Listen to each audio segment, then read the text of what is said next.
Japan. So Japan is issuing a warning of a megaquake after a 7.1 earthquake that happened in the city. Check it out.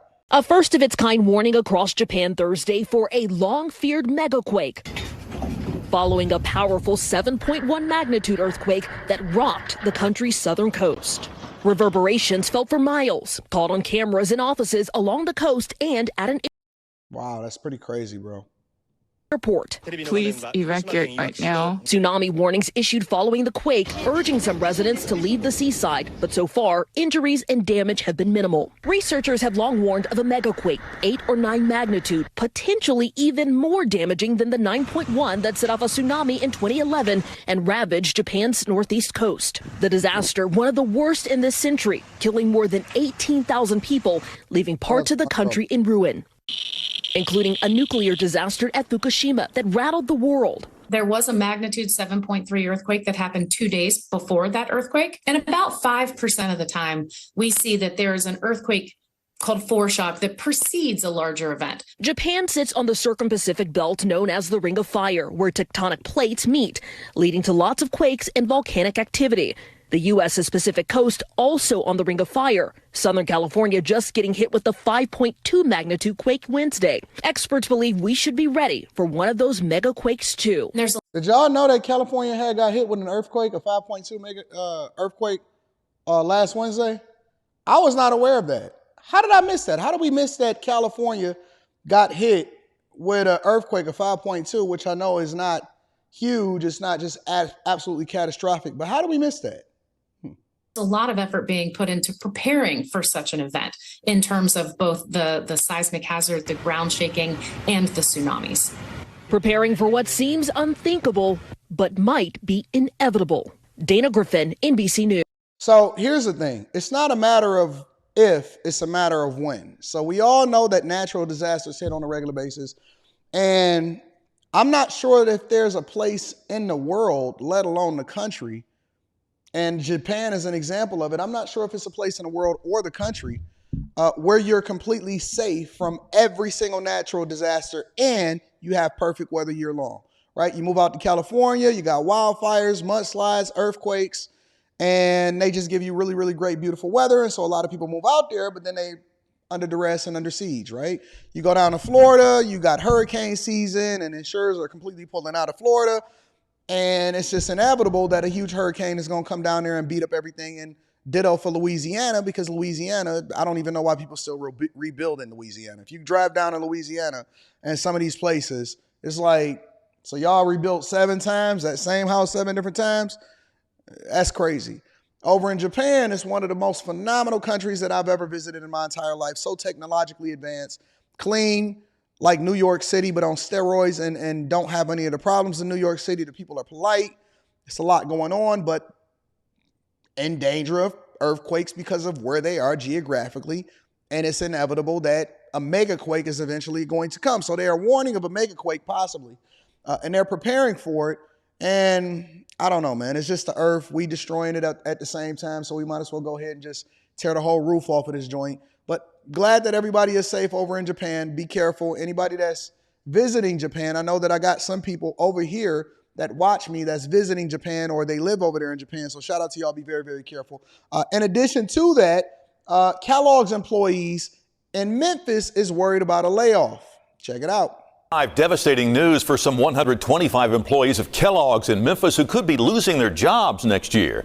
The announcement comes as Kellogg's is presenting its second quarter financial results. WRG's Mike Sirianni spoke with a Kellogg's employee about the news and what the future might hold.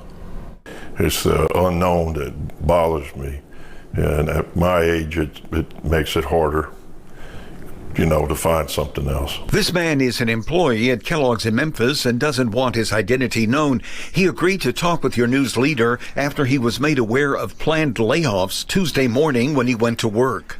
And they had a stage put together in an area and chairs, and we all went in and sat down, and they discussed with the union first what was going to take place, and then they couldn't really tell us a whole lot about everybody's situation because they have to. This dude sitting in a wheelchair?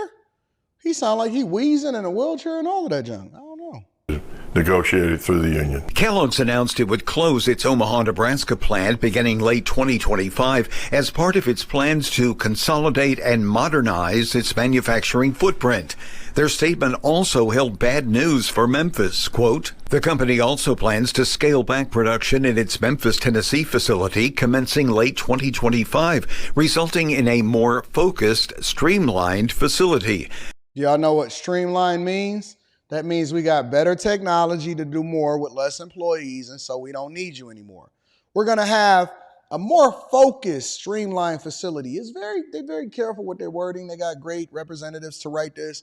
And so they basically letting them know that, look, bruh, we're not going to need too many more people. I remember when I was working in a steel mill back in the early 2000s, and it was very old technology and all of this stuff, right? And they hadn't really invested.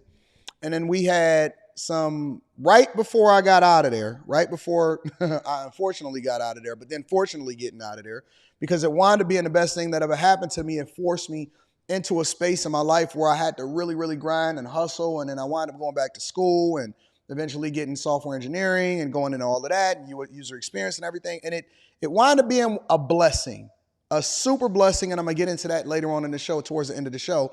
But it wound up being a blessing. But the point is that right after I left, they had somebody that came in, bought it, and it was Severstal, which was like a kind of a Russian steel company.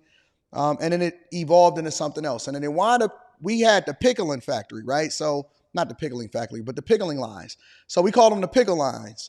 So there's the blast furnace, there's the places that actually make the molten steel, and then it goes through a cleaning process depending on what type of steel or what it's being used for, right? And so there's these coals that wrap around in these long, big old rolls, right? And then once it cools off, so you got the yard where you got to, stage it for whatever it is that you're shipping it out for. Some people want it raw just like that. Other people want it more refined. So we went through these, what was called a pickling line, right? And the pickle lines were where it goes through this electrification cleaning process, where it goes through this acid vats, and then it goes through and it cleans it. And by the time it comes out on the other side and it trims off the sides, it's this really, straight line coil that's rolled up. And we would just, I was at the back where you basically inserted it into the machines. And then we had the person that cut off the front of it. And then he fed it into the line where it goes through the acid and purification process.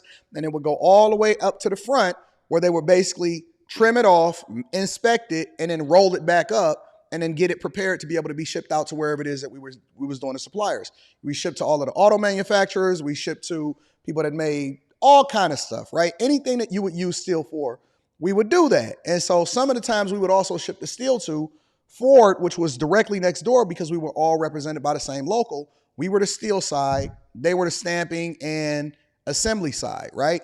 And so in this whole process, I could see personally where the inefficiencies were because we were using the same process that they had been using decades and decades and decades ago. You see what I'm saying? And so you would have all of these different people, crane operators and, all of these different union jobs. After I left, shortly after, they built an entirely new facility, a pickling factory that needed only 25% of the workers. So they did more production, they did it more efficiently, they had more technology, and they only needed 25% of the workers. So when you would have workers basically losing their jobs or anybody that quit or anybody that got fired, they just wouldn't replace them because eventually they knew that they was moving over into this new facility that ultimately didn't need as many people as well. So a lot of times also when you listen to these politicians and they say, oh, we're going to create all of these new jobs or we're going to have that's not true. What happens is you lose a whole lot of jobs from them creating an entirely new facility to do it a lot more efficiently, or they move facilities and they move more jobs. They lose jobs over here. They move them over there, right? So let's say Mephis is closing a lot of their facilities, but then Kellogg's may have another facility over in, Colorado, just making something up. It's not that Colorado got new jobs or that we created more manufacturing jobs or any kind of jobs inside of the United States of America. We're trimming the fat and then forcing these people to leave and go over to a completely different facility. So this politician is going to say, oh, no, we're adding jobs. And then the Biden administration is, oh, no, we added 200,000 new jobs in the first quarter. It's all BS. It's juking the numbers the same way that they juke the numbers when it comes to crime in your city. Oh, they don't report that crime over there? Okay, so we must be having a reduction of crime. No, you can go into the city and get a really good sense of really what's happening. And it's people that is getting laid off and losing their jobs all across the United States of America, but we not really paying attention because we only look at the data, we don't look at the context, and we don't really understand what's happening on the ground, which is the difference between somebody like me that goes into the details and have real life experiences that I can give you versus somebody just going to a network and just watching the news and taking it at face value. These actions would reduce headcount by approximately 550 people, including estimated headcount additions at the plants where production would increase, end quote. WREG So is... they increase in production, reducing headcount, they investing in technology and doing more with less people. It's going to be the same at Amazon. It's going to be the same at these auto manufacturers. It's been the same. It's continuously doing it, right? It's going to be the same at every single facility and every single post office. They all going to implement new technology that prevents, even when you look at the way that mail carriers are delivering mail today, right? I knew way back 20, 30 years ago, in the suburbs, they delivered it completely different than the city. You go to Chicago, you go to Detroit, where the mailboxes is on the actual house. You go out to the suburbs, half the time they ain't even got no sidewalks. The mail carriers don't even get out of the car. They just deliver it straight from the car, so they ain't got to deal with the same stuff that the ones that's dealing with the city is dealing with. Learned around 125 employees will be affected at the Mephis plant. This employee is now wondering what the future will hold for him, his family, and his co-workers. I was hoping to work towards retirement, so Nope. I don't know if I'll be let go or if, how this is going to affect me and other employees. For your news leader, I'm Mike Suriani, And y'all also, I don't understand a lot of these older workers anyway, because it's like, come on, fam. We've been around since the beginning of time. Since I've been in the workforce, it's always been ups and downs when it comes to layoffs and things that's happening. So to see a lot of these people getting towards retirement age talking about, oh man, I hope that I could work towards retirement. Fam, you've been working for the last 40 years. Anyways, the towing company that went viral for ultimately trying to tow a car in the middle of traffic is now being raided by the FBI. Check it out. FBI agents ascended on a troubled San Francisco towing business, with law enforcement personnel staging outside for 2 hours, according to a witness. They were watching the place. How are all of these people just in the United States of America and half the time they don't even speak zero English? And they were ready with their guns. Multiple agents came out of specialty towing with evidence bags, and others questioned people inside. One of the evidence bags listed 10 items and multiple keys and key fobs, all found under a TV by a wall on Lane Street. That's one of the 3 locations federal agents checked today. Maria lives next door to the business. She said agents began the operation between 6 and 7 a.m. She feared for her safety after hearing loud noises. And I looked outside because I thought they were maybe fireworks. So I saw what was going on, and then I just went back inside my house. Specialty Towing and its owners have been under fire for months. In April, we reported on a specialty towing tow truck that tried to hook a vehicle. See what happens when you go viral? All visibility ain't good visibility. You got caught on camera, and it's just best to just do business the right way. It ain't no point in risking your business now. Good thing for them, somebody recorded it. They tried to tow somebody's car in the middle of traffic, and now they got the FBI knocking on their door, shutting down the business. City is removing any business with them, and so they lost everything because they was out here frauding in the first place. Most of these companies is frauding. Most repair shops, that's why I go to the dealerships. Most repair shops, just mom and pop repair shops, they inflate the prices, and I'm not saying that all of them, but they inflate the prices that they charge an insurance company. I remember one time I took my car in, and they was like, insurance? We gonna do this on insurance? I was like, no, I'm gonna come out of pocket on this one because I don't want my insurance to go up. They be looking at you like, they don't even be wanting to do business. They don't even want, so you don't want to take my business? Looking like somebody slapped his grandmother. I'm like, wait a minute, I want to pay cash. What is the price? Because they then finesse the insurance companies, which cause insurance prices to go up for everybody else because they finessing. waiting at a red light with a driver and passenger inside. Then San Francisco City Attorney David Chu confirmed his office had been investigating auto towing, a company owned by the same owners as Specialty Towing. The city suspended auto towing and several of its affiliates, including Specialty Towing, from doing business with San Francisco, telling us then, I did enough evidence such that auto towing could be permanently barred from doing business with the city for the next 5 years. After the raid, the U.S. Department of Justice confirmed to ABC7 News that Jose Vadillo and Jessica Najarro, who owned or operated Jose's Towing and Auto Towing, appeared in federal court today to face mail fraud, wire fraud, and money laundering charges related to an alleged scheme to defraud an auto insurance company, saying the couple conspired to defraud an insurance company by submitting a fraudulent insurance claim on a wrecked car. The indictment says that one of the accused bought a car, said it was damaged and undrivable, obtained an insurance policy on, and later took title to the car before falsely reporting to the insurance company in July of 2019 that she had been in a single car accident in it in San Francisco. The insurance company approved the claim and sent a check for over $34,000. This morning, neighbors were shocked to see FBI agents taking over the area.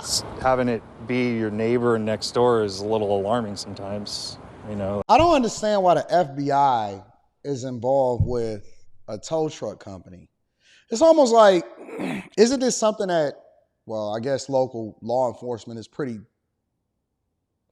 tapped at this point, but it's almost like, shouldn't some other regular law enforcement agency be involved in this, to where the FBI, like the FBI, it seems like they got bigger things to do and take care of than spend time focusing on this. But anyways, ladies and gentlemen, that's your quick hits.